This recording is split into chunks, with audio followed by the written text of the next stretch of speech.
If you want to read better and think more clearly and understand the ideas shaping our world, then this might be for you. You should join the Dr. John Patrick Book Club. It's a private online community where we read great books together and learn how to think, not just what to think. Inside, you're going to have access to Dr. John Patrick as we work through books and ask questions. If you've ever felt like there are books you should be reading or ideas that you want to understand better, but you didn't want to do it alone, this is a good place to start. You can find the link in the show notes or the description below to join.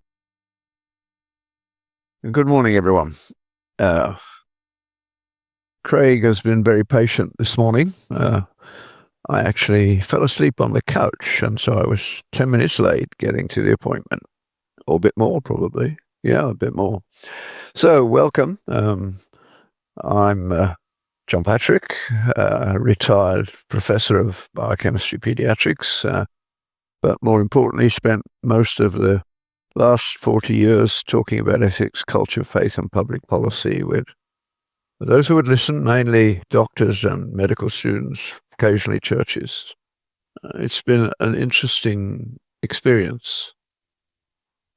So, I want today to talk to you a bit more about the problem that's obsessing me, that we are allowing our culture to slide away. In particular, we're not thoughtful in the way that we used to be. And we're not even capable of concentration. I mean, Jonathan Haidt's work on what the cell phone has done is real and important. I'm quite convinced of that. You can convince yourself very easily if you want to. I'll come to that in a moment. But what on earth is happening? And how should we be thinking about it? Well, as usual, John Lennox has turned out to be very thoughtful about this in a way that you could go and listen to him, but I'll give you my take, and then you can go and listen to him, and perhaps between us we might make a little bit more impact. I've been very concerned about reductionism since, for the last 40 or 50 years. It's getting worse in every direction. On Sunday, I did a book club with a small group of people arranged by Craig, and we were discussing Life is a Miracle, Wendell Berry's amazing little essay on really the central things of life. That was a book written, published in 2000, but he was well aware that we were losing important things.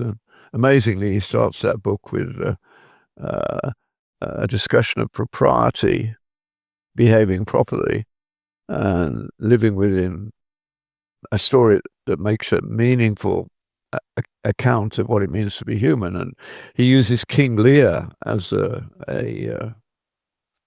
starting point, where the story within a story of Gloucester having been brutally blinded by the king to whom he was loyal, the king becoming more and more addled as he got older. And so Gloucester is wanting to commit suicide and trying to find his way to Dover so he could jump off the cliffs. His son has also been exiled for his loyalty, and he comes and finds his father. And I won't spoil the story for you as to how he gets his father to the point where he's no longer suicidal, and he understands that life is a miracle, and we must take it that way. And the ending, of course, is very sad, as the play ends with him carrying his dead, loyal daughter in his arms. It ends with saying, "Thou wilt not come again, never, never, never, never."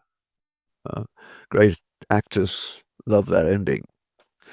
So we had some discussion about what had happened to our culture that Wendell Berry is trying to get us to see more clearly.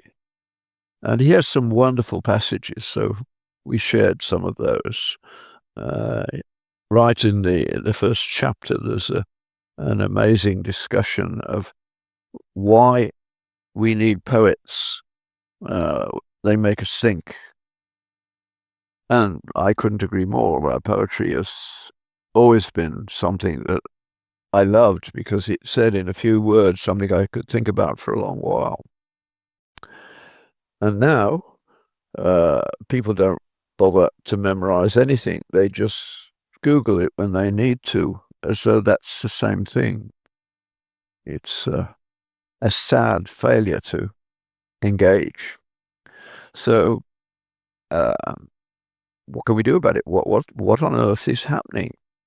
Well, Jonathan Haidt takes a simple view that it simply reduced our concentration span, but John Lennox takes it a lot deeper. He's been thinking about it for a long while, and he's a mathematician, a philosopher, multilingual. There aren't many John Lennoxes in the world. In fact, there's only one, I'm quite sure. And he uses Revelation as a way of opening up what's going on, Revelations 13 and 14. And I've been somewhat allergic to the book of Revelation. That's not quite the right term.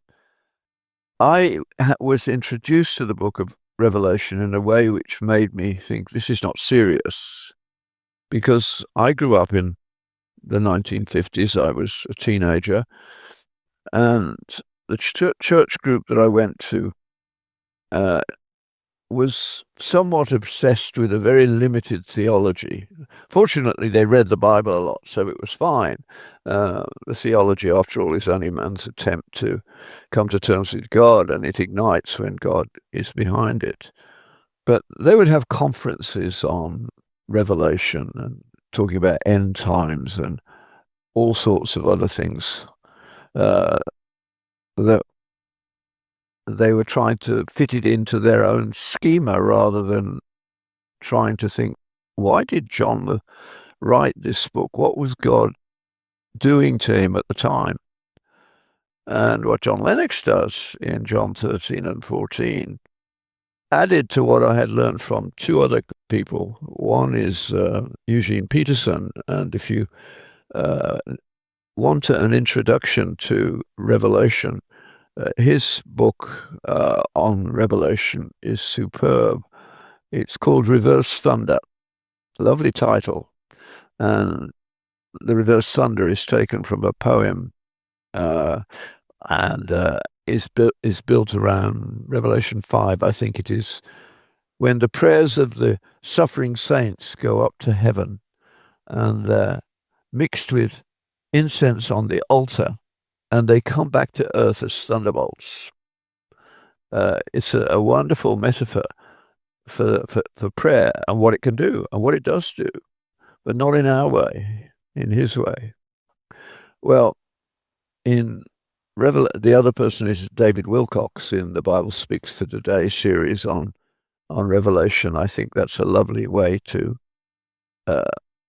open it up and give people something to get their teeth into. What John Lennox does, just with two chapters, 13 and 14, he's talking about the mark of the beast, which has fascinated people forever. We're all going to have things on our foreheads or on wrists or whatever. And who is the beast, etc. And John Lennox takes the view that it's already here. And it's here through technology.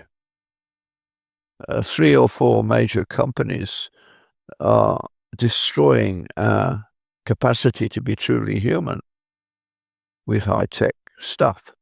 The iPhone being only one example, but the whole way in which screens have shortened our attention span dramatically, really dramatically. He gives some data, which I think must have been rigged by somebody, that certain groups of us have an attention span less than a goldfish now. I hope that's not true. But it's certainly true that our attention span has dramatically been reduced in my lifetime. Now, but it's not quite across the board in the same way. People who haven't lost it in the same way actually are craftsmen, real craftsmen, who know how to do things, and they can work at an engine or a job continuously with application as they ever did, and do a better job now because of the good use of technology in almost all these areas.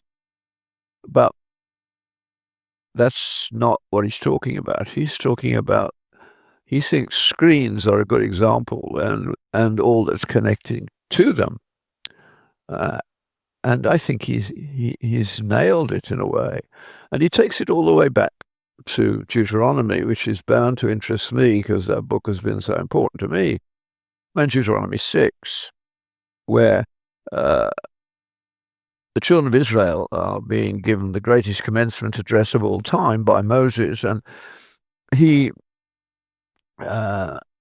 reminds them of their time under the Egyptians as slaves for centuries, and then God rescued them and brought them out of Egypt through the desert, and they came to Mount Sinai, and there they had an experience of God, the like of which none of us have had.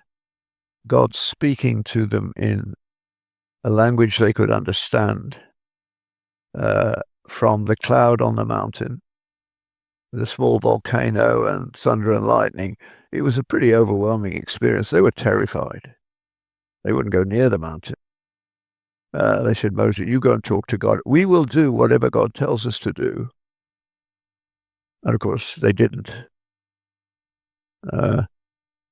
Moses was up the mountain for a long while, and they gave up on him, thought he'd never come back.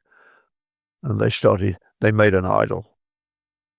They broke the commandments, more or less, not quite totally in order, but they were lost, in deep trouble. And when Moses does come down, so transformed that he had to cover his face, it was so bright they couldn't look at him. And he finds out what they've done, and of course he destroys their idol, and then he says to them at this stage, many years later, he reminds them of that episode and says, God said to you, he said to me about you, oh, that they would have such a heart and mind to keep this law, that it might go well with them and their children forever. But they won't. And they didn't. You would think you might as well give up. But Moses says, no, you don't give up. God hasn't given up. And the central passage for the explanation of Judaism as to why the Jews are the only nation in the Western world that are reproducing and growing, and they dominate the intellectual world far beyond their numbers. Why? Well, it goes back to Deuteronomy 6. If you talk to an Orthodox Jew, he says, what you have to do is pay real attention to your children, and father in particular has a major role to play. A mother is the sustainer and the comforter, as every child knows. But father has a role, and we're better. Fathers are more engaged in once they see this than they used to be. But of course, for vast groups of people now, father is unknown. A particular group that's suffering a lot is the black children of North America, who are highly unlikely to have a father in their lives. Denzel Washington, the actor, says this is a disaster, and it's not going to be solved by social workers. He's very scathing. He says a boy needs a father, and if there isn't one in the house, he goes on the street to look for one, and we all know what that's going to end up as. And he's right.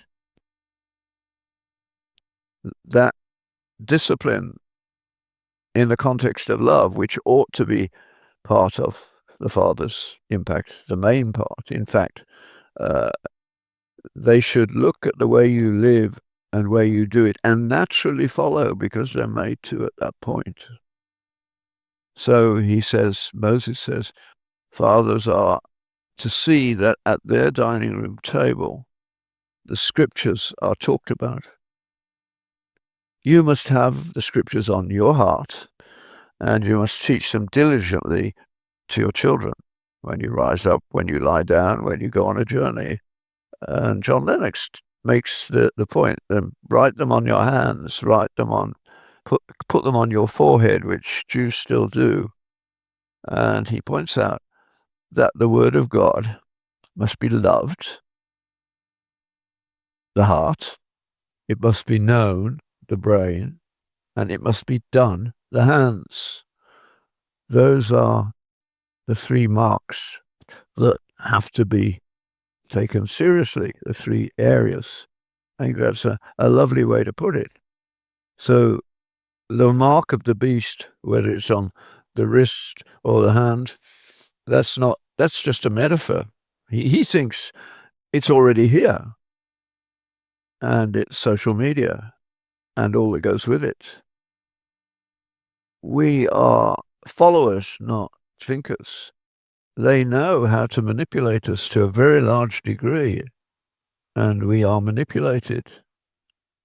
Terrifying thought, but that's where we've got to. So he takes you through the mark of the beast, thinking about it as though it is already here. And I think he's right, it is. We can't go on this way. Things will fall apart. I mean, the most quoted poem of the 20th century, circling and circling in a widening gyre, the falcon cannot hear the falconer. Things fall apart. The center cannot hold. It's us. Things are falling apart. And he says at the end, which is also us, the best lack all conviction, and the worst are full of passionate intensity. Good people, but you can find they're still around, good, ordinary people. They're in church. They like to go to church. It helps them in some way, but they have no passion. They're not like the early church that converted was so alive that everybody wanted to know what was going on, and the church grew dramatically. That's not us today, is it? Although there are some signs that it might happen. But so much of what has happened has sort of disappeared into terrible television and social media. I mean, TikTok is full of passionate intensity and no content. I only know that by hearsay. I have never been on TikTok myself. I've only seen clips that have been shown to me by other people. I wouldn't go near it, because I know that if I had been born when my grandchildren were born, I would almost certainly have spent my life playing games. I would have been a sucker for that. I don't resist puzzles with ease. I can resist the ones that involve putting pieces together in a jigsaw puzzle. My fingers are so incompetent now that it's just frustrating. But I still can get suckered into a problem that I know I don't have the material to really do it the right way, and other people will. Like chess. I did play quite a lot of chess, but it didn't suck me in quite as much as it can. You need to have a very strong character to keep it in order. So we are having our lives destroyed. And my question, and I'd love to get some feedback on this. I mean, I'm the third week of April. I'm going to be in Edmonton talking to Christian docs, medical students, and I hope a few others as well. And that this is what it's going to be about. How do we deal with the world we're in? I mean, we have to start by thinking about what freedom is. The title I've given for that is from Pascal. Is it Pascal? I can't be certain, but I know what it's about. Freedom.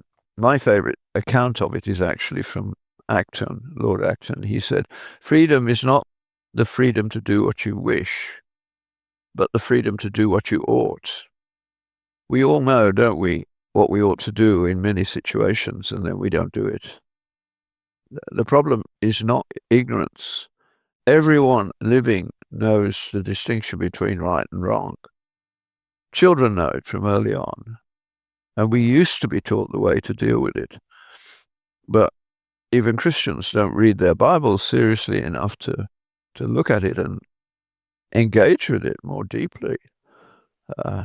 Romans 7, the good that I would, I do not, the evil that I would not, that I do. That is not a pre-conversion experience. It is a pre-conversion experience, but it's not entirely pre-conversion. Christians still struggle with that. We are not perfect beings when we're converted. We are now connected to God in a different way, and when we use the means of grace, He will work in our lives. He does. But true freedom is the freedom to do what you ought. That's an entirely different world. And He says, who will deliver me from this body of sin where I end up every day setting out to do what is right and doing what is wrong? And then He says, thanks be to God through Jesus Christ our Lord. And you get to the classic Romans 8, where Paul lays out his account of how we can make progress in this area. And even there, we don't pay attention to the words. We look for something that makes us feel good, and we hang on to that. So I usually demonstrate that this is not me being unduly critical. It's simply a description of the truth, and you can test it for yourself. In Romans 8, Paul is talking about how our lives are to be conducted. And I said, look, let me quote St. Paul to you. And I'll tell you beforehand, I'm going to misquote him. And I want you to tell me what I did wrong. He said, if the Spirit brings us to life, we shall truly live. Now, I paraphrased as well. Does he say that? Well, you can make the case, but what he actually says is, if you, through the Spirit, put to death the deeds of the flesh, you will live. It's working with God. It's not magic, God reaching down, although it is supernatural. He can change you. The Christian experience is, I used to be really chained by this behavior, and I'm not anymore. It became a central issue, and God brought me through it. Again, at the end of that chapter, there's a verse that's quoted again and again and again, where it says, God will bring good out of everything to those that believe. That's a more reasonable account. What the church I grew up in, like the King James, says, all things work together for good to those who are called according to. All things work together for good. So this is going to work for good. But as Tom Wright points out, a better way to get the meaning out of that is to say God is at work in all things for good. We're part of a big picture. I mean, you can't say all things work together for good when you're telling a mother that this baby of yours is never going to grow up and is never going to relate to you as you would like to. You're not going to see them mature.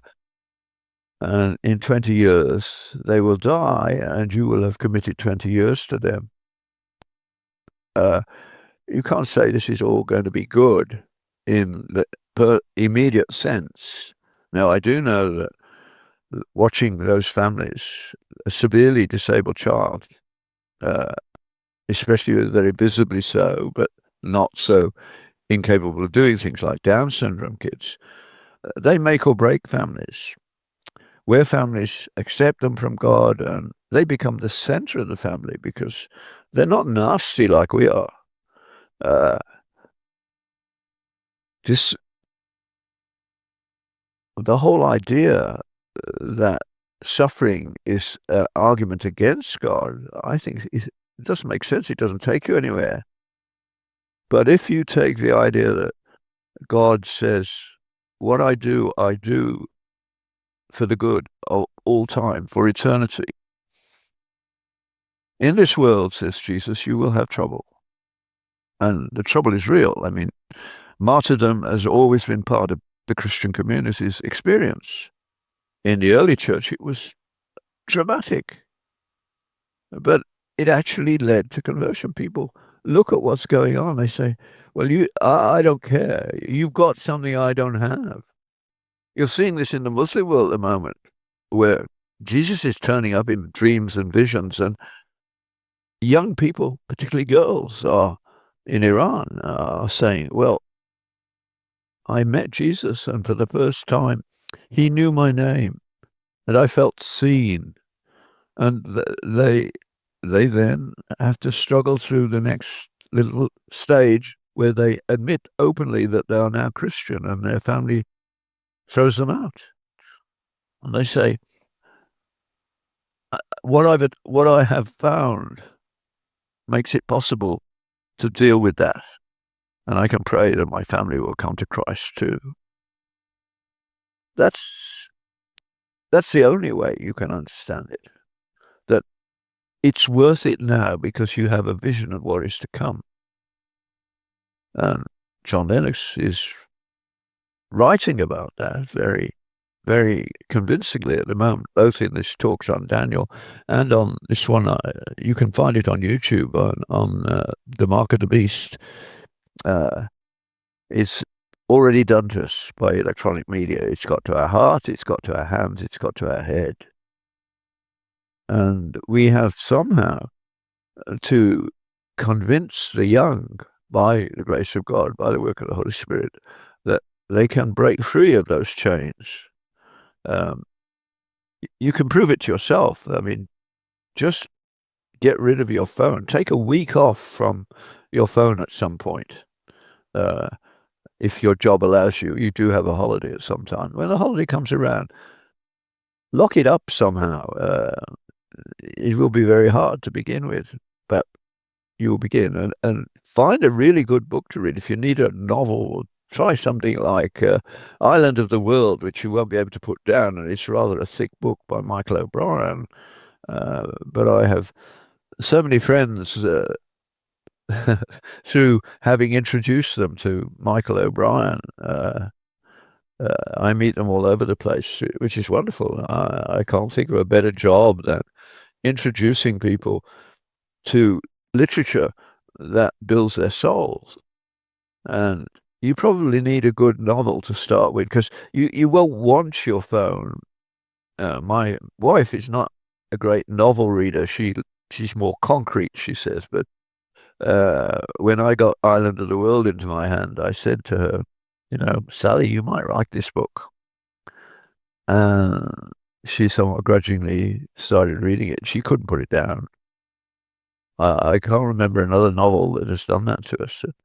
Amazingly, shortly afterwards, we were in Colorado at Deer Valley, where I've been privileged to speak a few times. And we got there a little early, so signed in, went to get a cup of coffee. And there were Marcia and Aaron Hensley also drinking coffee. And we started talking, and we said, well, what have you been reading recently? And all four of us had read Island of the World. And all four of us had been reduced to tears and prayer by that book. Internet doesn't do that to you. It's Peter Crave says Michael O'Brien is the greatest living Christian novelist. He's certainly in the running. So Don't let the mark of the beast take over. Think about your heart, your hands, your head. What you truly love and cultivate, what you do, and what you think. The evil one is marking the world. To hear a student say, as I have heard, well, of course we cheat. We all cheat. It's your fault if you didn't set questions that we couldn't cheat on. We couldn't cheat. So you should actually congratulate us for how clever we are. And she was serious. Can I trust you if you behave like that? Would I want you as my physician? I asked medical classes all the while, how many of the students in your class would you trust your grandma to? It's the moment of truth. How many people do you actually trust? One or two? We brought in ethics classes because there was a problem of diminishing trust. It hasn't got better with ethics classes. Ethics classes may turn you into an amateur ethicist in philosophical terms. It doesn't make you good. Deuteronomy 6 is what makes you good. The way you were brought up, the patterns that were put into your soul by your family and your church. And it's very difficult to get over that deficit. We need those people. We have to find them. The leadership of the church, it has to be based on character, not on skill. When you need the money in the church to be looked after, the people who make the ultimate decision must be those who have a Christian soul, a Christian character. Oh, you can have a finance person to see you do it properly and don't get on the wrong side of the law and such like. But it's a prayerful group of people with Christian character who should lead the church. And we would have done much better if we had held on to those rules. If you can't handle your sex drive after you're married and be faithful, then you can't. You could be forgiven, but you can't be a leader of the church because it's about character. So go and think about these things. Read some books. That would be well worth my time. And I know there are some people who are reading books because of what I've done. So God has been kind to me in that case. As Pascal puts it beautifully, God gives us the dignity of causality. Not ultimate causality, of course. That's not us. But he uses us, and in the process gives us a real sense of meaning. My academic colleagues are now, the ones I know well, in their 80s, and very few of them have anything that they've done that they can point to that has any permanent implications. Some of them who got involved in the students more socially, yeah, that's a different matter. You have people who know you, recognize you. I mean, it was the students who bullied me into taking them to Africa. It was the best thing I did in medical school. We had a good dean, and he said, oh, we all know the people who go on your trips to Africa, they're good students. They're frequently, over the years, they were frequently asked to give the student speech at graduation. It was recognized. All I did was take them to Africa, dump them in a village 2 days' walk from anywhere, living in a mud hut, no running water, no electricity, and they had to do a health survey of the village. It changed them for the better in many cases. Some of them certainly said, wow, I will never do anything like that again. It took them to their limit, but they got through it in almost every case. Only one couldn't stand the 5 weeks and had to come back to the hospital base. That's good. They showed that they had the grit to survive in a difficult situation, and for many of them, they couldn't wait to get back. And their lives were changed, not by me, but by that experience. Nothing to get at them, no electricity. They ran out of batteries long before the 5 weeks was up, and then they started getting to know the local people. And it was good for them. Go and do good things. read good books, be careful of the devil's mark on what you think, what you feel, and what you do. God bless you.